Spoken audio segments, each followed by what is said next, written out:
yang sudah saya dapatkan di kegiatan guru penggerak. Hari ini saya mencoba untuk memaparkan di depan ibu-ibu semua.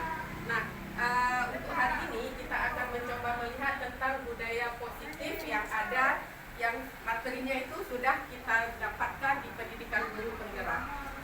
Nah, hari ini kita akan memaparkan tentang disiplin positif dan nilai-nilai kebajikan universal, kemudian teori motivasi, hukuman dan penghargaan, restitusi, keyakinan kelas, kebutuhan dasar manusia dan dunia berkualitas, restitusi 5 posisi kontrol guru, dan berikutnya yaitu segitiga restitusi.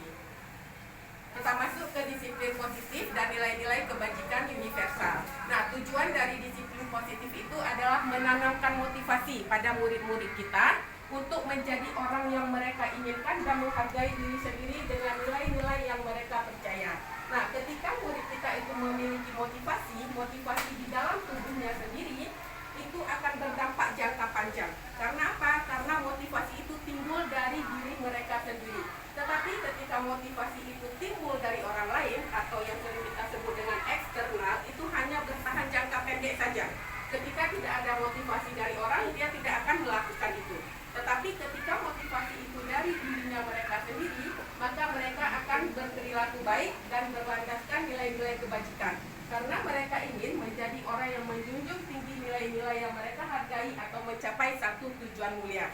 Jadi yang kita harapkan dari anak itu adalah motivasi dari dalam dirinya sendiri, bukan motivasi ketika dia itu melihat orang lain berbuat, oh seperti ini, atau kita sebut motivasi eksternal, seperti itu. Nah, kemudian kebanyakan orang ini menghubungkan disiplin dengan tata tertib, teratur, kepatuhan. Nah, itu yang sering kita lihat disiplin, berarti anak-anak ini harus tertib, harus patuh terhadap peraturan. Tetapi sebenarnya itu disiplin itu sering kita hubungkan dengan hukuman. Padahal itu sebenarnya berbeda. Disiplin itu tidak melulu harus dengan hukuman, kemudian harus dengan peraturan yang kita mengikat dia, itu tidak sebenarnya.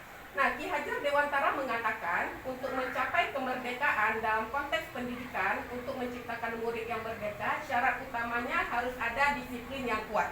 Nah, disiplin di sini yang dimaksud adalah disiplin diri yang memiliki motivasi internal. Memang dari dalam diri si anak itu sendiri. Jika kita tidak memiliki motivasi internal, maka kita memerlukan pihak lain untuk mendisiplinkan kita atau motivasi eksternal, karena berasal dari luar, bukan dari dalam diri kita sendiri. Jadi ketika anak sudah memiliki disiplin memang dari dalam diri dia, maka dia sudah dikatakan mencapai kemerdekaannya. Seperti itu.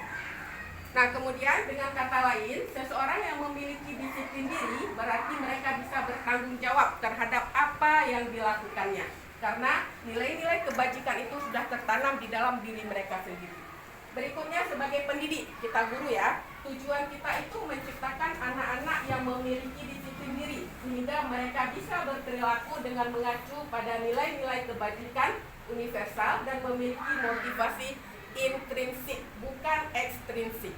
Nah, jadi kita guru itu kita harapkan bagaimana cara kita supaya anak-anak didik itu memiliki motivasi intrinsik dan memang dari dalam dirinya sendiri. Nah, nilai-nilai kebajikan itu seperti apa? Ada banyak sekali. Peduli, keterus-terangan, kebersihan, komitmen, belas diri, semuanya ini adalah nilai-nilai kebajikan yang bisa untuk kita terapkan kepada anak melalui budaya positif. Bukan hanya ini saja, semua hal-hal yang baik, semua hal-hal yang positif itu masuk kepada nilai-nilai kebajikan. Oke, berikutnya teori motivasi, hukuman dan penghargaan dan restitusi. Nah, di sini kita melihat menurut Daine Gosen dalam bukunya Restructuring School Discipline ada 3 motivasi yang ada dalam diri manusia. Yang pertama itu untuk menghindari ketidaknyamanan atau hukuman. Nah, ini adalah motivasi paling rendah dari perilaku manusia. Karena motivasi ini dilakukan untuk menghindari hukuman atau ketidaknyamanan. Jadi dia melakukan sesuatu, oh ini ada hukumannya, jadi kita harus disiplin. Oh ini ada hukuman, kita tidak nyaman berada di sini, jadi kita harus mendisiplinkan diri. Nah, ini adalah disiplin dari luar, disiplin yang paling rendah sekali. Kemudian berikutnya, disiplin yang kedua itu untuk mendapatkan imbalan atau penghargaan dari orang lain. Ketika kita dihargai, ketika kita mendapat imbalan, maka dia berlaku disiplin. Motivasinya itu keluar. oh nanti ada imbalan, jadi kita harus lebih ekstra, kita harus lebih berperilaku baik. Nah, ini adalah disiplin motivasi untuk mendapatkan imbalan atau penghargaan orang lain. Dan ini juga termasuk motivasi dari luar, karena kita melihat sesuatu, oh seperti itu, bukan dari kita, seperti itu. Nah, kemudian yang terakhir, untuk menjadi orang yang mereka inginkan dan menghargai diri sendiri dengan nilai-nilai yang mereka percaya. Ini adalah motivasi yang memang ini yang kita inginkan, motivasi yang luar biasa. Mereka itu melakukan bukan karena hukuman, bukan karena ketidaknyamanan, bukan karena imbalan, dan bukan karena apapun. Tetapi memang mereka meyakini bahwa nilai-nilai yang mereka lakukan itu adalah baik, itu adalah bagus, bukan imbalan dan bukan apapun. Dan motivasi yang ketiga inilah motivasi yang dari dalam diri kita sendiri, melalui motivasi internal, bukan eksternal. Dan ini adalah setinggi-tingginya motivasi dibandingkan yang pertama dengan yang kedua.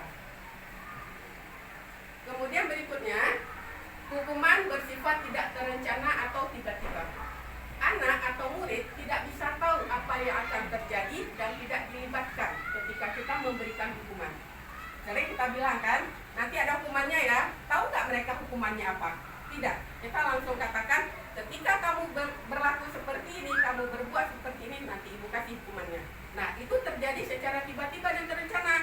Anak-anak nggak tahu hukuman apa yang dikasih. Nah, seperti itu ya. Kemudian hukuman itu bersifat satu arah dari pihak guru yang memberikan, dan murid hanya menerima suatu hukuman tanpa melalui suatu kesepakatan. Jadi ketika kita memberikan hukuman itu memang guru yang menentukan. Murid itu nggak tahu dia hukuman apa nanti yang saya dapatkan. Pernah nggak kita katakan kepada anak-anak, ketika melakukan ini, kira-kira hukuman apa yang akan kita sepakati? Ada satu dua, tetapi masih jarang. Namanya hukuman itu memang tiba-tiba. Nanti ada hukumannya ya kalau kalian buat seperti ini. Tapi kita tidak mengeksplor, kita tidak mencari kesepakatan dengan murid. Kalau kalian melakukan ini apa hukumannya? Itu tidak ya. Mungkin ada satu dua guru yang melakukan hal tersebut.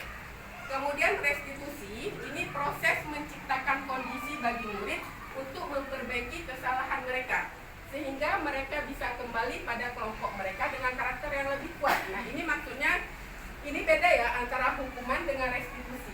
Kalau hukuman ini, mereka nggak tahu apa yang terjadi. Mereka tidak tahu apa yang diberikan oleh si guru terhadap perilaku yang sudah mereka lakukan. Tetapi kalau restitusi ini berbeda dengan hukuman. Dia lebih kepada konsekuensinya. Ketika kamu melakukan ini, maka ini konsekuensi yang harus kamu terima. Dan ini kita sudah tahu konsekuensi apa.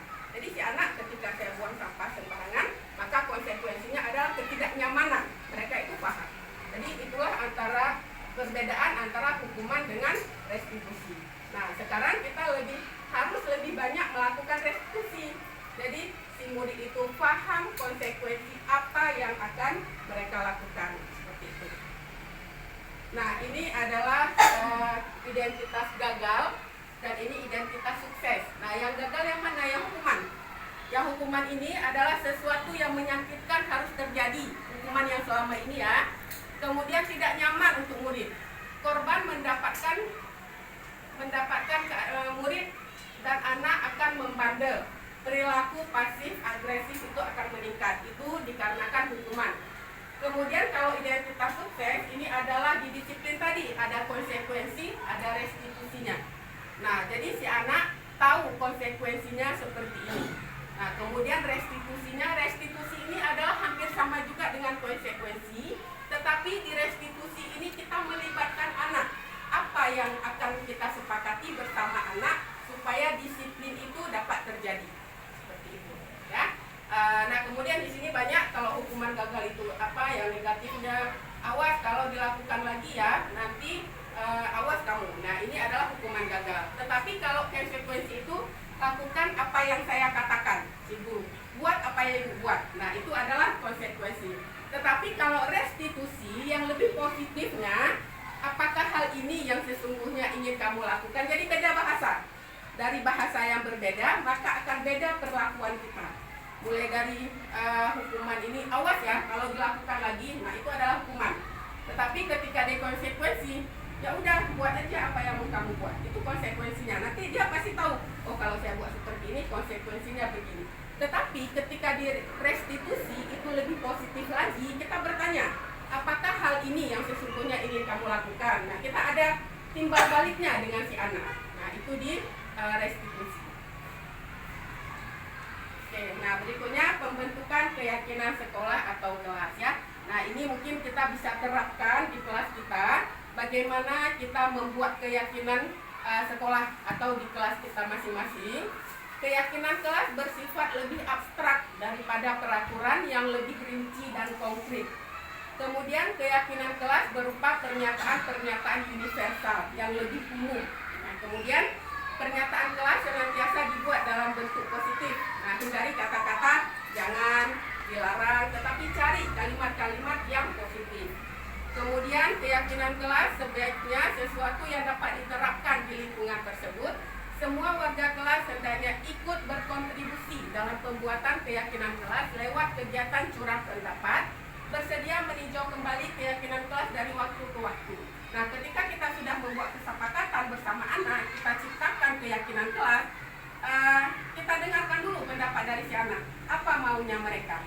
Ketika mereka melakukan kesalahan, ada konsekuensinya. Kemudian ada restitusinya.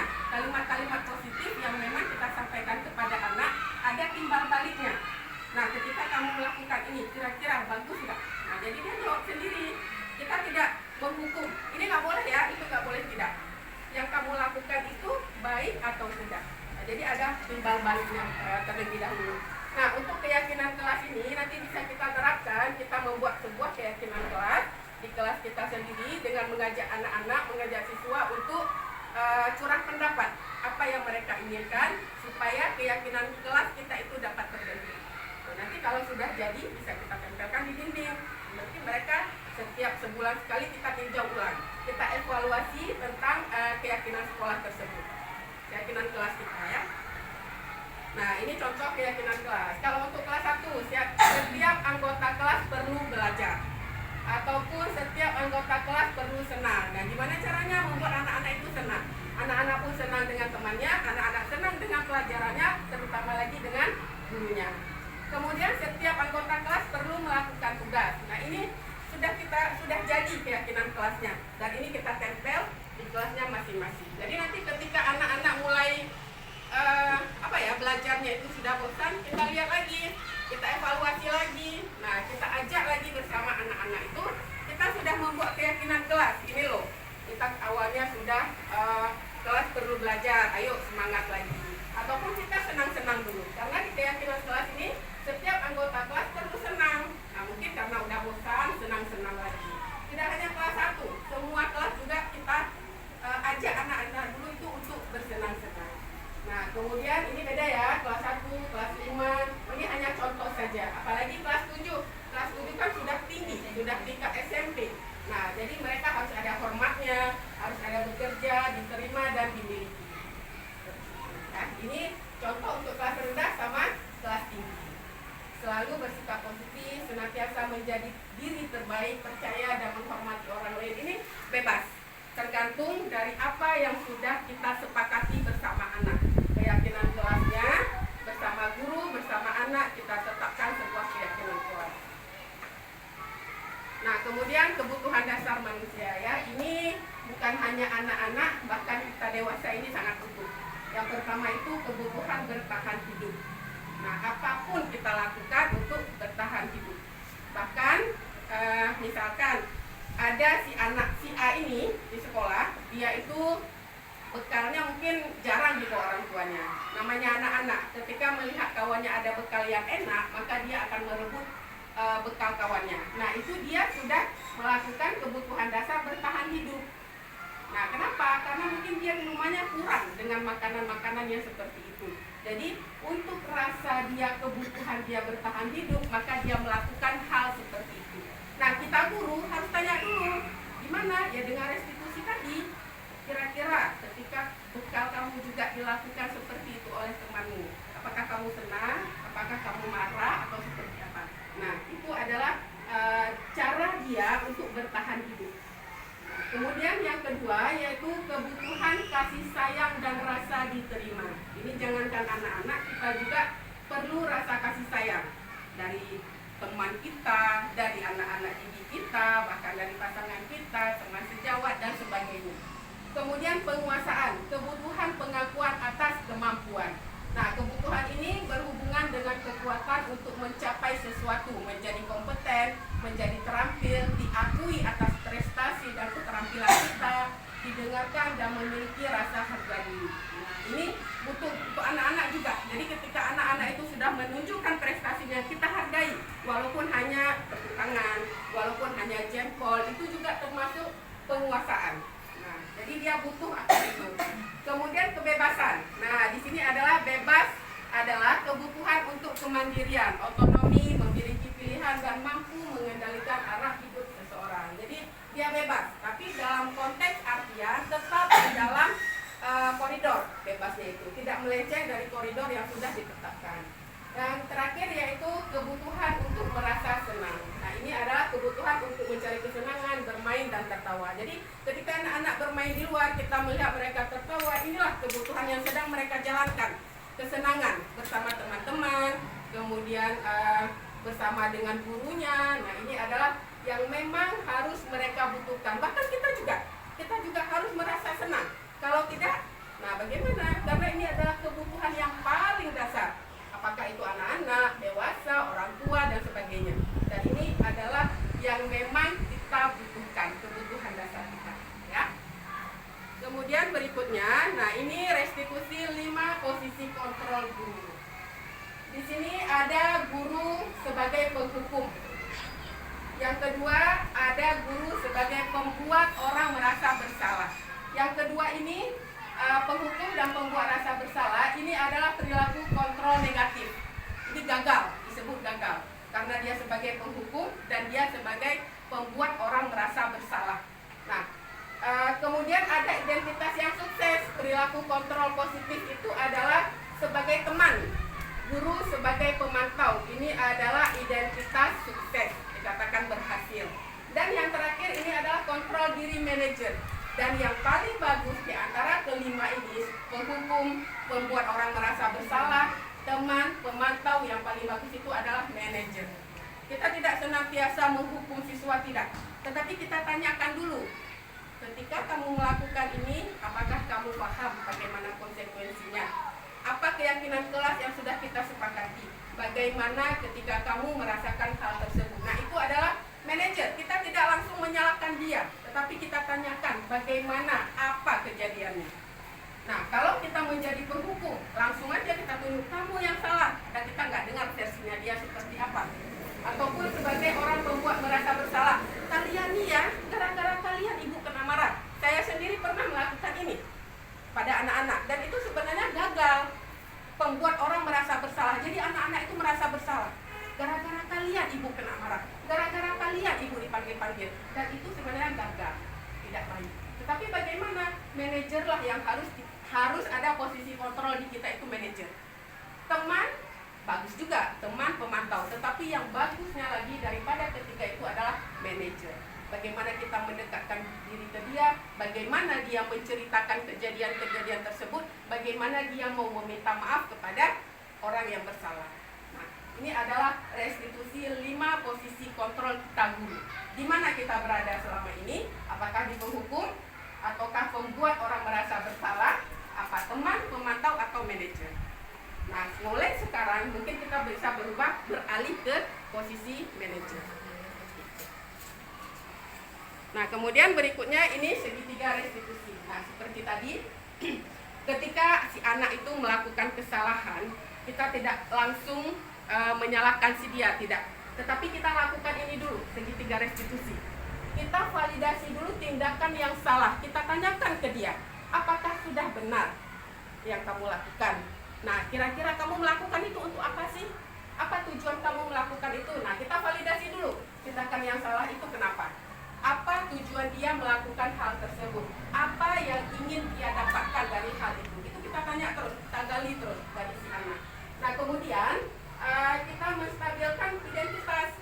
Setelah kita tanyakan validasi tindakan yang salah, kita stabilkan identitas. Kita kasih tahu, oh kalau ibu juga pernah seperti itu. Oh, ibu tuh juga pernah seperti yang kamu lakukan. Teman kamu juga pernah. Nah, jadi kita sampaikan bukan dia yang pernah Nah, kemudian yang terakhir kita tanyakan, menanyakan keyakinan. Kita kan di awal sudah kita sepakati tadi tuh keyakinan kelas kita. Nah, kita kembalikan lagi ke situ. Apa kira-kira kesepakatan yang sudah kita lakukan? Nah, ketika kita sudah membuat kesepakatan, maka ini akan mudah kita jalankan. Dia akan kembali lagi ke kesepakatan kelas. Baik nggak yang sudah dia lakukan? Bisa nggak dia terapkan di dalam kelas dia? Seperti itu. Nah, ini juga menjadi motivasi bagi saya untuk berubah menjadi lebih baik. Mungkin selama ini sebelum saya dapat materi ini, saya juga melakukan hal-hal yang sebelumnya sudah kita lazimkan. Nah, tetapi ketika kita sudah memperoleh ilmu ini, kita tanyakan dulu si anak, kita validasi dulu, kita stabilkan identitas, baru kita menanyakan keyakinan. Jadi ketika si anak berbuat kesalahan, namanya sekolah ya, memang ketika dia buat kesalahan, disinilah dia belajar, dia buat kesalahan, kita ajarkan lagi dia untuk membentuk karakter dia. Nah, kemudian ketika ini sudah terjalankan, maka budaya positif itu akan terlaksana dengan baik di sekolah kita. Seperti itu. Nah, mungkin hanya ini ya, sudah selesai slide kita sampai segitiga restitusi. Hanya ini saja yang dapat saya sampaikan kepada ibu dan bapak semua. Jika ada manfaatnya silahkan diambil. Jika ada hal yang tidak baik maka jangan ditiru dan jangan diambil. Hanya ini saja yang dapat saya sampaikan. Wabillahi taufiq wal hidayah. Wassalamualaikum warahmatullahi wabarakatuh. Waalaikumsalam warahmatullahi wabarakatuh. Kasih aplaus semuanya.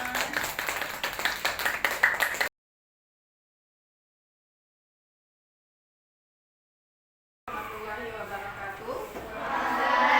Waalaikumsalam warahmatullahi wabarakatuh. Hari ini kita mau membuat kesepakatan kelas ya. Kita lagi kesepakatan kelas yang akan kita buat. Yang pertama apa? Sama-sama. Apa? Laki? Tidak boleh ribut di kelas. Oke. Tidak ribut di kelas. Tidak ribut di kelas. Nah, kemudian yang kedua apa lagi? Kira-kira? Tidak mengejek kawan. Tidak mengejek kawan. Tidak mengejek kawan. Yang ketiga, tidak membuli kawan. Tidak membuli. Contoh membuli itu seperti apa? Memukul. Memukul, kemudian Hah? caci maki, mengejek, berarti sama 2 dengan 3 ya. Oke, nggak apa-apa, nanti kita inikan lagi. Terus yang keempat apa lagi? Hah? Tidak mengganggu yang sedang belajar ya. Tidak mengganggu teman yang sedang belajar.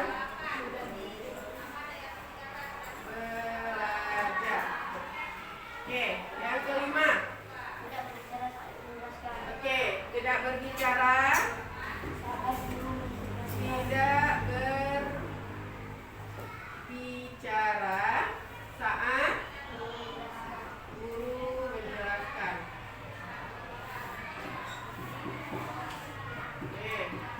Kemudian berikutnya ya, tidak berbicara kotor.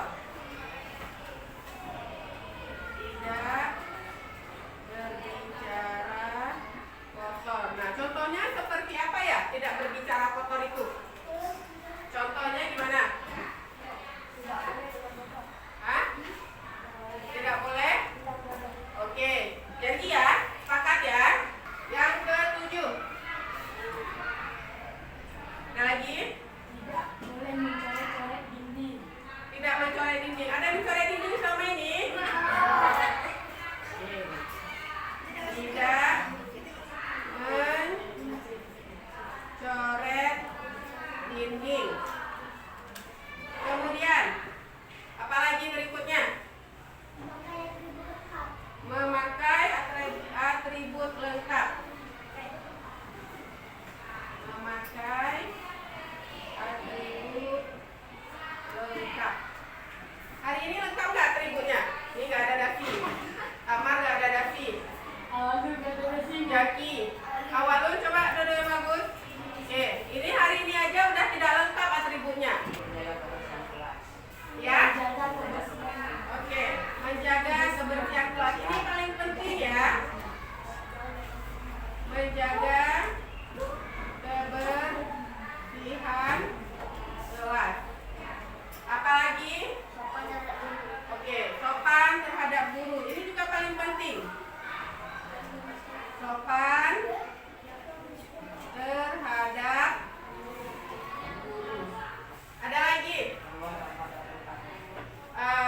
menjadi bahasa yang positif. Ini bahasa yang positif ya.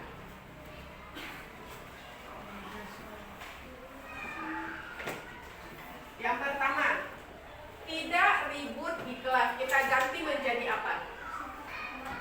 Tidak ribut di kelas. Kita positifkan menjadi tenang dan aman di dalam kelas. Nah, sama nggak kira-kira? Tidak. Hah? Sama nggak kondisinya? Tenang dan aman di dalam kelas. Tidak ribut di dalam kelas. Sama nggak? Kalau anak-anak tidak ribut, berarti kondisi kelas tenang dan aman. Sama nggak kondisinya? Sama. Di sini masih ada kata tidak dan jangan. Tidak. Sudah kita positifkan bahasanya. Berarti di kelas harus tenang dan aman. Ya, tidak ada yang ribut.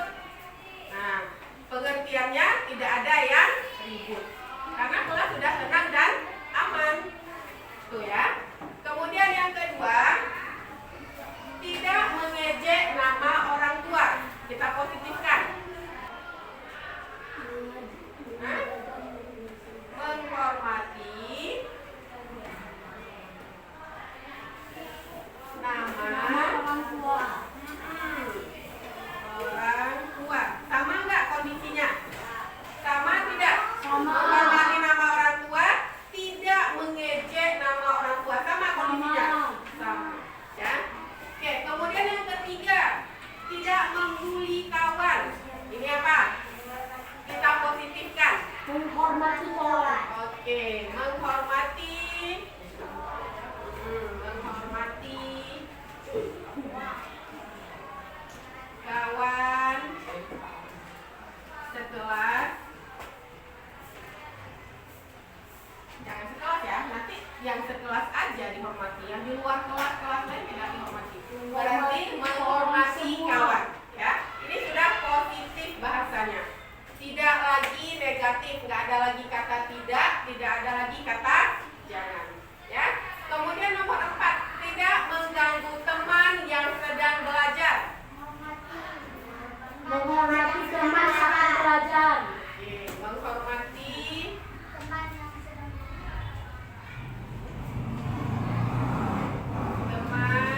Yang sedang belajar. yang sedang belajar. Ini harus kecil-kecil lah misalnya, biar muat. Yang kelima, tidak berbicara saat guru menjelaskan. Menghargai. Apa? Menghargai usaha menjelaskan. Menghargai atau mendengar ya. Mendengar dan menghargai, kita pakai dua ya. Mendengar dan menghargai guru yang sedang menjelaskan. Nomor 6 berikutnya, tidak berbicara kotor. Nah, ini gimana? Kita positifkan bahasanya. Tidak berbicara kotor. Berbicara dengan Sopan. iya, berbicara dengan Sopan santun. sopan santun. Sopan santun. Nomor 7, tidak mencoret dinding. Apa kira-kira? Menjaga kebersihan dinding. Iya, menjaga Kebersihan dinding. menjaga kebersihan dinding ruangan, ya. Kemudian nomor 8, memakai atribut lengkap. Nah, kita. Nah, kemudian nomor 8, memakai atribut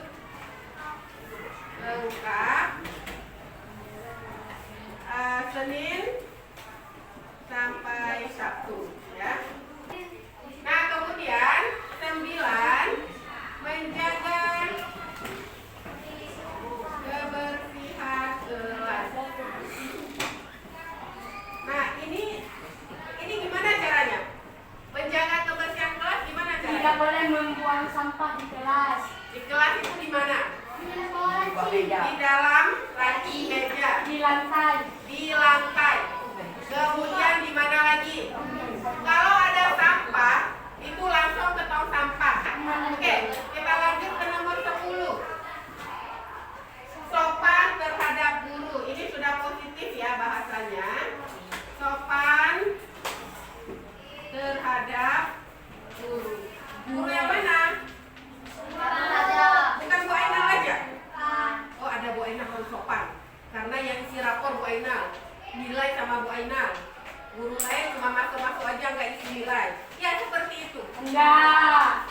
Jadi sama siapa juga sopan? Semuanya. Oh, guru diniyah dia cuma hari Rabu sama Sabtu aja, Rabu Kamis aja dia datang, nggak apa-apa kita nggak sopan, boleh kita main-main. Ya seperti itu. Enggak. Guru diniyah itu nggak kasih nilai, guru diniyah itu cuma ajarin aja. Kalian ketika jumpa di jalan, ada orang menyampaikan kepada kalian, misal ya, tapi di dunia ini kan kita itu harus hormat kepada orang tua, patuh kepada guru, kita itu nggak boleh berbuat yang jahat ini. Kalian baru sekali loh jumpa dengan orang tersebut, besoknya yakin nggak jumpa lagi? Tidak kan? Nah, ketika orang tersebut memberikan nasihat kepada kita, itu juga guru kita. Itu ya, jangan kalian salah cuma jumpa sebentar aja kok. Tidak, itu juga guru kita. Ketika dia memberikan nasihat untuk kita, memberikan sesuatu hal yang baru untuk kita, walaupun baru sekali berjumpa, itu guru kita. Tetap harus kita hormati. Ya, tetap harus kita hargai. Apalagi guru kita di sekolah. Mau Bu Ainal yang masuk, mau Bu Dar yang masuk, ataupun Bu Mai yang tidak pernah masuk sekalipun di sini. Kita hormati atau tidak? Hormati, tetap. Itu adalah guru kita. Walaupun tidak masuk di kelas 6, tetapi sebelum-sebelumnya masuk juga kan? Pernah masuk ke kelas kita, pernah memberikan ilmu untuk kita. Itu juga guru kita. Ya, paham? Jadi bukan hanya Bu Ainal aja. Bu Ainal wali kelas, berarti harus sopan ke Bu Ainal? Tidak. Ya, semua guru. Ibu kepala sekolah sekalipun juga harus kita hormati. Nomor 11. 11 apa? Semua siswa wajib piket. Nah, ini juga kesepakatan kita. Tidak ada yang tidak piket. Semua siswa wajib piket. Ya. Terus memberikan contoh yang baik. Contohnya gimana nih? Memberikan contoh yang baik untuk siapa? Pada adik-adik. Adik-adik. Terus untuk siapa? Orang lain. Untuk guru juga boleh. Jangan kalian kira kami guru ini misalkan kalian ini kan memberikan contoh yang baik ya. Nah, kami ikutin dan kalian itu dapat pahala. Bukan mentang-mentang ibu guru gak boleh contoh lagi anak murid, tidak. Misalkan anak itu masih kecil, tetapi kita tahu dia itu berbuat baik, kemudian kita contoh dia, ya itu juga guru kita walaupun anak-anak. Nah iya, makanya di dunia ini apapun yang kita lakukan, hal kebaikan sekecil apapun dapat pahala. Itu ya. Kemudian nomor 13. 13 mengucapkan salam ketika masuk kelas. Nah ini sudah positif ya. Mengucapkan salam ketika masuk kelas. Ini tidak perlu dikasih tahu.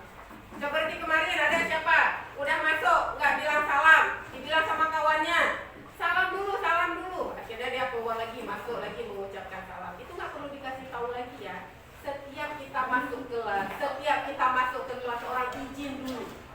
Kita ketok dulu pintunya. Assalamualaikum, boleh masuk? Baru kita masuk. Kalau tidak diboleh masuk, kita boleh masuk nggak? Nggak boleh. Tidak ada izin orang lain juga. Ketika bertamu ke rumah orang juga seperti itu. Ketok pintunya. Assalamualaikum. Nggak dibuka sekali. Ketok lagi. Assalamualaikum. Juga nggak dibuka. Sudah 2 kali kan? Ketok lagi sekali lagi. Assalamualaikum. Nggak ada juga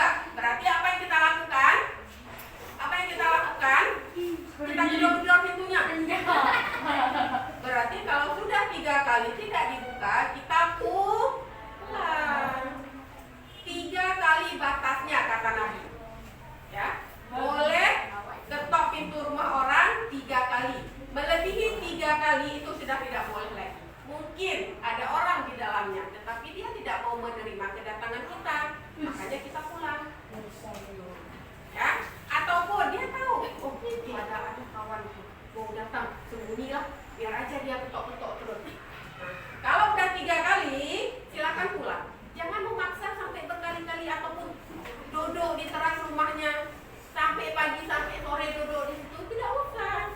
Berarti dia tidak mau menerima kedatangan kita. Silakan pulang. Ya. Nah, kalau di kelas juga seperti itu. Kalau belum dipersilakan masuk, nggak usah masuk dulu. Ucapkan salam. Ya, paham? Paham semuanya? Ketika masuk kelas, ketok dulu pintunya. Assalamualaikum Bu, boleh saya masuk? Nah, kalau boleh dipersilakan, silakan masuk. Kalau tidak diizinkan, boleh tak kita langsung masuk? Tidak boleh. Ya, oke. Yang penting salam aja dulu. Kemudian berdoa sebelum belajar. Ini tidak perlu diingatkan lagi. Ketika sudah masuk semuanya, tidak ada lagi yang makan minum, semuanya langsung berdoa untuk memulai pembelajaran. Ya. Berikutnya meminta izin ketika keluar kelas. Ini gimana caranya? Adabnya. Bagaimana cara Anda meminta izin ketika keluar kelas? Tunjuk tangan. Bu, izin mau ke kamar mandi. Bu, izin mau cuci tangan. Pernah nggak? Gurunya ketika kalian minta izin nggak dikasih? Ada ya? Ada. Kenapa? Karena guru itu tahu apa yang akan kalian lakukan. Ya, ataupun kalian sudah terlalu banyak main-main, jadi tidak dikasih izin keluar lagi. Ya. Oke, berikutnya meminta maaf jika berbuat salah. Nah ini untuk siapa? Salah dengan siapa? Kawan. Dengan teman, Guru. orang tua, siapapun, Bapak guru. siapapun, ya. Ataupun kalian sambil jalan kesenggol adik-adik, apa yang kalian lakukan? Maaf ya. Jangan nanti udah kesenggol. Ih, dia nih jalan gak lihat-lihat. Nah, udah kita yang senggol, kita marahin lagi adik itu, apakah stres dia jadinya? Kalian udah kalian senggol, udah maaf ya. Gitu. Ya, jangan asal-asalan jalan gak lihat-lihat orang, marah-marah lagi. Harusnya kita yang salah, kita yang meminta maaf. Jangan takut meminta maaf. Kita meminta maaf nggak akan membuat kita itu rendah diri, tidak. Malah membuat kita itu bangga. Kenapa? Oh, saya sudah meminta maaf. Orang yang melihat, oh baik kali dia ya, dia yang senggol langsung dia minta maaf. Orang yang melihat ya seperti itu, oh berarti dia tahu dia akhlak, dia yang salah, dia yang minta maaf. Tuh, ya. Jangan susah untuk meminta maaf. Berikutnya, semua siswa harus senang dan happy. Ini setuju nggak? Setuju. Setuju nggak? Dalam artian senang dan happy itu kalian tetap ceria, kalian tidak bersedih, kalian senang berada di kelas ini, kalian senang berada di rumah kalian ini. Bisa? Kalau nggak ngerti, tanya. Kalau tidak paham, bertanya. Apa yang mengganjal, sampaikan ke guru. Bu, saya nggak mau gini-gini, sampaikan. Bu, saya maunya gini-gini, sampaikan. Kalau bisa diterima, bisa dilakukan bersama, kenapa enggak? Menyampaikan ide dan saran tidak masalah. Diperbolehkan, silakan. Bu, saya ada ide seperti ini. Bu, saya maunya begini. Enggak masalah, sampaikan saja. Ya.